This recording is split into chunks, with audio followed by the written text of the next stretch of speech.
আসসালামু আলাইকুম রহমতুল্লাহ। আসসালামু আলাইকুম।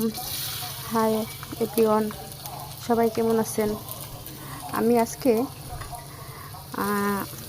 দেশি মুরগি আপনার ভুনা করব। যদিও আপনার দেশি মুরগিটা অ্যাভেলেবেল রান্না হয়ে যায়, তারপরও এক একজনের রান্না এক একটা বিশেষত্ব থাকে। আপনারা সবাই আমার সাথে থাকবেন।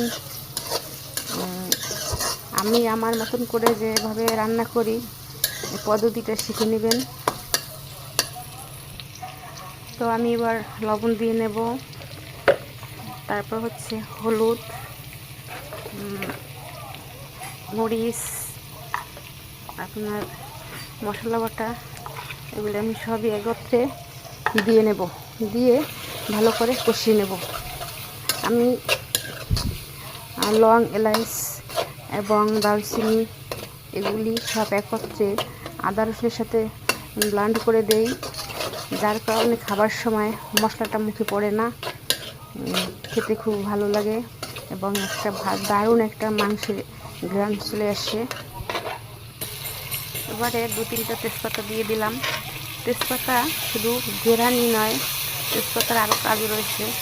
এই তেজপাতা মাংসের মধ্যে, আমরা যে মাংসটা রান্না করি সে মাংসটার মধ্যে আপনার জীবাণু থাকে, বিভিন্ন জীবাণু, সেই জীবাণুটাকে মেরে ফেলে। এবার আমার মাংস আপনার রান্নাটা, মশলাটা কষানো প্রায় শেষ। মাংসটা এবার দিয়ে দেব, দিয়ে কষিয়ে নেব। তো সবাই মনে হয় মাংসের মশলাটা আস্তা দেন। আমি হচ্ছে সবসময় লং, এলাচ, ঝাল, দারচিনি এগুলি রসুন আদার সাথে পেস্ট করে নেই, যার জন্য ঝোলটাও ঘন হয় এবং খেতে খুব সুস্বাদু হয়। তাছাড়া মাংসের মধ্যে যখন মানুষ অন্য না পুরো দেখেছি মশলাগুলো আস্তে দেন, তখন এই মশলাগুলি মুখে পড়ে, কামড় দিলে একটা অন্যরকম খারাপ লাগে, যার জন্য মশলাটা সবসময় ব্লেন্ড করে দিবেন।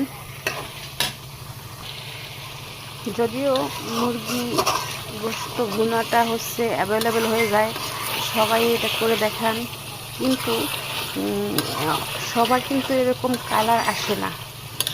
মশলা মানে ঠিকঠাক হলে আপনার মাংসের এবং রান্নার একটা দারুণ কালার এবং স্মেল মানে ঘ্রাণ চলে আসে।